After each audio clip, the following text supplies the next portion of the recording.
ஆம்பூர் பிரியாணி தொடங்கி நீலகிரி ராகி களி வரை விதவிதமான ருசியான உணவுகள்.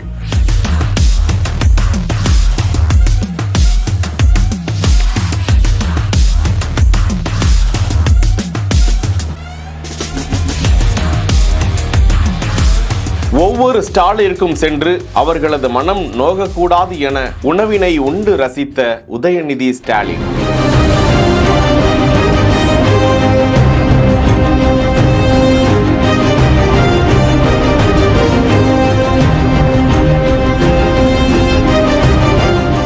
சிறிதளவு எல்லா உணவுகளையும் அவர் ருசி பார்த்து அவர்களை பாராட்ட செய்திருக்கிறார்.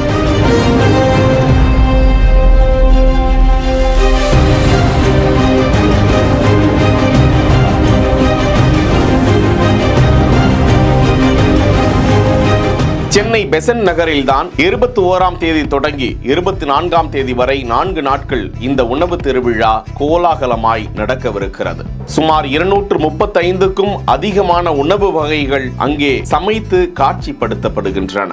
தமிழ்நாடு மகளிர் மேம்பாடு நிறுவனம் சார்பாக மகளிர் சுய உதவி குழுவினரின் சமையல் திறமையை ஊக்குவிக்கும் விதமாக, சமையல் மூலமாக அவர்கள் வர்த்தகத்தை பெருக்கிக் கொள்ளும் விதமாக, அவர்களது தரமான தயாரிப்புகளை மக்கள் சுவைத்து ரசித்து கற்றுக்கொள்ளும் விதமாகவும் இந்த உணவு திருவிழா நடத்தப்பட்டிருக்கிறது. இந்த திருவிழாவில் 38 மாவட்டங்களை சேர்ந்த பாரம்பரிய சுவைமிக்க உணவுகளான ஆம்பூர் மற்றும் திண்டுக்கல் பிரியாணி, கொங்கு மட்டன் பிரியாணி, விருதுநகர் பரோட்டா, கடலூர் மீன் புட்டு, கருவாடு சூப், அரியலூர் தோசை, மயிலாடுதுறை இறால் வடை, சேலம் தட்டு வடை, காஞ்சிபுரம் கோவில் இட்லி, நீலகிரி ராகி களி, தூத்துக்குடியின் யாழ் உணவுகள் உள்ளிட்ட 235க்கும் அதிகமான உணவு வகைகள் வகை வகையாக சமைத்து காட்சிப்படுத்தப்பட்டிருந்தன. அங்கு வந்த தமிழ்நாடு துணை முதலமைச்சரும் விளையாட்டுத்துறை அமைச்சருமான உதயநிதி ஸ்டாலின் ஒவ்வொரு ஸ்டாலிற்கும் சென்று மகளிரை பாராட்ட செய்தார். செய்திகளை உடனுக்குடன் தெரிந்து கொள்ள பிஹைண்ட் வுட்ஸ் நியூஸ் வாட்ஸ்அப் சேனலுடன்